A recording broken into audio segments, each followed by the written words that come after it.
Good morning students, class +2 chemistry group number 15 means आपका nitrogen family complete हो चुका था। आज हम डिस्कस करेंगे ग्रुप नंबर 16 ऑक्सीजन फैमिली। जो आपकी ऑक्सीजन फैमिली होती है उसको हम चाल्कोजेंस भी कहते हैं। क्या कहते हैं? चाल्कोजेंस, जिसका मीनिंग होता है कि ये किसकी फॉर्मेशन करते हैं? ओर्स की फॉर्मेशन करते हैं, और की फॉर्मेशन करते हैं। ठीक है, इसके मेंबर होते हैं आपके ऑक्सीजन, सल्फर, सिलीनियम, टेरिलियम और पोलोनियम। ठीक है, ये इसके मेंबर्स होते हैं ग्रुप 16 फैमिली के। उसके बाद में हम इनकी फिजिकल प्रॉपर्टीज़ की बात करते हैं। किन की बात करते हैं? फिजिकल प्रॉपर्टीज़ की। तो फर्स्ट आती है आपकी एटॉमिक और आयनिक रेडियाई। एटॉमिक रेडियाई आपको पता होता है कि आपका डिस्टेंस होता है सेंटर ऑफ न्यूक्लियस से आउटर मोस्ट सेल, जिसके अंदर आपका क्या प्रेजेंट है? इलेक्ट्रॉन प्रेजेंट है। ठीक है, क्या प्रेजेंट आपका? इलेक्ट्रॉन प्रेजेंट है। ठीक है, उसके बाद आयनिक रेडियाई क्या होती है? यह आपकी डिस्टेंस होता है सेंटर ऑफ न्यूक्लियस से and the outer most shell of an ion. वो शायद आपका कैटाइन भी हो, चाहे वो आपका एनाइन। अगर इसके अंदर हम ट्रेंड्स की बात करते हैं एटॉमिक आयनिक रेडियाई की ग्रुप 16 के अंदर, तो जो आपकी एटॉमिक और आयनिक रेडियाई होती है ग्रुप 16 के अंदर, वो आपकी डाउन द ग्रुप इंक्रीज करती है।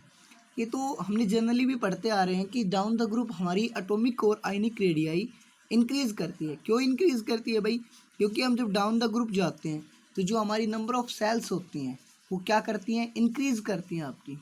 अब नंबर ऑफ सेल्स इंक्रीज करेंगी तो जो आपका न्यूक्लियस होता है और जो आपका आउटर मोस्ट सेल होता है जिसके अंदर इलेक्ट्रॉन है, तो उन दोनों के बीच का डिस्टेंस भी क्या करेगा? इंक्रीज करेगा। अगर डिस्टेंस इंक्रीज करेगा तो एटॉमिक और आयनिक रेडियाई इंक्रीज करेगी। उसके बाद आपकी आती है इलेक्ट्रोनेगेटिविटी। इलेक्ट्रोनेगेटिविटी क्या होती है कि आपका मान लीजिए ए बी मॉलिक्यूल है। क्या आपका ए बी मॉलिक्यूल है जिसमें ए और बी एक बॉन्ड से जुड़े हुए हैं। अगर मान लीजिए बी ताकतवर है ए से, बी क्या है? ताकतवर है ए से, तो बी क्या करेगा? उस बॉन्ड पेयर को अपनी तरफ अट्रैक्ट करने की कोशिश करेगा। उस बॉन्ड को जो अपनी तरफ अट्रैक्ट करता है तो ए के ऊपर स्लाइड पॉजिटिव आ जाता है, बी के ऊपर स्लाइड नेगेटिव चार्ज आ जाता है। ठीक है, तो जो इलेक्ट्रोनेगेटिविटी होती है वो भी आपकी डाउन द ग्रुप क्या करती है? आपकी electronegativity down the group decrease करती है। क्या करती है? इलेक्ट्रोनेगेटिविटी आपकी डाउन द ग्रुप डिक्रीज करती है। डिक्रीज क्यों करती है इलेक्ट्रोनेगेटिविटी डाउन द ग्रुप? क्योंकि जैसे ही आप डाउन द ग्रुप जाते हो तो आपका एटॉमिक और आयनिक साइज क्या करता है? इंक्रीज करता है, जिसकी वजह से जो टेंडेंसी होती है अट्रैक्ट करने की सेड पेयर ऑफ इलेक्ट्रॉन को या सेड पेयर ऑफ बॉन्ड को, वो क्या होती है? डिक्रीज होती है। जैसे आप डाउन द ग्रुप जाओगे साइज इंक्रीज करेगा और जो टेंडेंसी होती है बॉन्ड पेयर को अट्रैक्ट करने की वो डिक्रीज करती है, जिसकी वजह से इलेक्ट्रोनेगेटिविटी डाउन द ग्रुप आपकी डिक्रीज करती है। उसके बाद क्या बोलता है? जो ऑक्सीजन होता है इसके हिसाब से अपनी ग्रुप का सबसे इलेक्ट्रोनेगेटिव एलिमेंट होता है, क्योंकि इसका सबसे स्मॉल साइज होता है अपने ग्रुप के अंदर। उसके बाद आती है आपकी इलेक्ट्रोपॉजिटिविटी। इलेक्ट्रोपॉजिटिविटी का मतलब क्या होता है? जब आपका कोई एटम या एलिमेंट इलेक्ट्रॉन को लॉस करता है और उसके ऊपर कैसा चार्ज आता है? पॉजिटिव चार्ज आता है, तो हम उसको इलेक्ट्रोपॉजिटिविटी बोलते हैं। इसके लिए आपका ट्रेंड्स क्या होता है कि इलेक्ट्रोपॉजिटिविटी आपकी डाउन द ग्रुप इंक्रीज करती है। मतलब इलेक्ट्रॉन लॉस करने की टेंडेंसी आपकी डाउन द ग्रुप क्या करती है? इंक्रीज करती है। इसका रीज़न क्या होता है कि जैसे ही आप डाउन द ग्रुप जाते हो तो आपका साइज इंक्रीज करता है। साइज इंक्रीज करने की वजह से जो इलेक्ट्रॉन को लूज करने की टेंडेंसी होती है किसी भी एटम की, वो आपकी इंक्रीज करती है। उसके बाद आयनाइजेशन एनर्जी होती है। आयनाइजेशन एनर्जी मैंने आपको बताया था कि वो मिनिमम अमाउंट ऑफ एनर्जी होती है जो आपको बाहर से सप्लाई करनी होती है किसी भी एटम के अंदर, जो गैसीय स्टेट के अंदर होता है, इलेक्ट्रॉन निकालने के लिए, उसमें से इलेक्ट्रॉन निकालने के लिए। ठीक है, तो जो आपकी आयनाइजेशन एनर्जी होती है वो डाउन द ग्रुप क्या करती है? डिक्रीज करती है। Ionisation energy down the group क्या करती है? आपकी डिक्रीज करती है। रीजन क्या होता है? कि जैसे डाउन द ग्रुप जाते हैं एटॉमिक नंबर इंक्रीज करता है। एटॉमिक नंबर इंक्रीज करने का मतलब है कि आपकी नंबर ऑफ सेल्स इंक्रीज करती हैं। तो एटॉमिक साइज के आयनाइजेशन एनर्जी क्या होती है, इन्वर्सली प्रोपोर्शनल होती है। उसके बाद आता है आपका कंपैरिजन विद ग्रुप 15। अगर हम कंपैरिजन करते हैं ग्रुप 15 के साथ में, तो जो ग्रुप 15 होता है उनका क्या होता है, साइज होता है वो आपका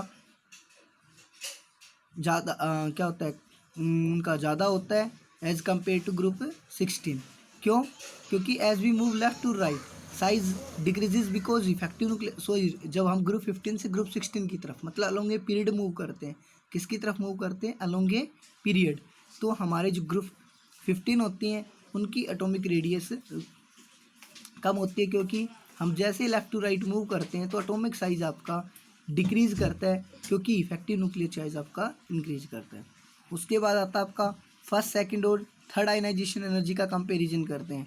तो कहता है कि जो हाफ फील्ड और फुली फील्ड इलेक्ट्रॉनिक कन्फिग्रेशन होती हैं वो क्या होती हैं, आपकी मोर स्टेबल होती हैं, जिसकी वजह से उनके अंदर से इलेक्ट्रॉन निकालना बहुत ही मुश्किल होता है।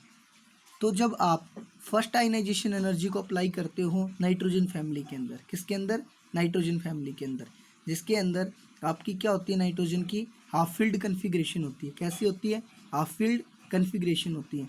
तो इसके लिए जो आप एनर्जी प्रोवाइड करोगे इलेक्ट्रॉन निकालने के लिए वो बहुत ही ज़्यादा प्रोवाइड करोगे। और इसकी सेकेंड आयनाइजेशन एनर्जी क्या होती है, कम होती है, क्योंकि अब आपकी इलेक्ट्रॉनिक कन्फिग्रेशन हाफ फील्ड या फुली फील्ड नहीं रहती है। जबकि ऑक्सीजन फैमिली के अंदर जब आप फर्स्ट आयनाइजेशन एनर्जी की बात करते हो तो वो बहुत ही कम होती है, क्योंकि ऑक्सीजन में से एक इलेक्ट्रॉन निकलने पर वो आपको हाफ फील्ड कन्फिग्रेशन प्रोवाइड करती है। तो आयनाइजेशन एनर्जी फर्स्ट होती है नाइट्रोजन की, वो ज़्यादा होती है आयनाइजेशन एनर्जी ऑफ ऑक्सीजन के फर्स्ट आयनाइजेशन एनर्जी से, ठीक है। और आयनाइजेशन एनर्जी ऑफ सेकंड कम होती है आयनाइजेशन एनर्जी ऑफ ऑक्सीजन से। रीजन आपको पता ही चल गया है, हाफ फील्ड और फुली फील्ड इलेक्ट्रॉनिक कन्फिग्रेशंस की वजह से। Thank you, have a nice day.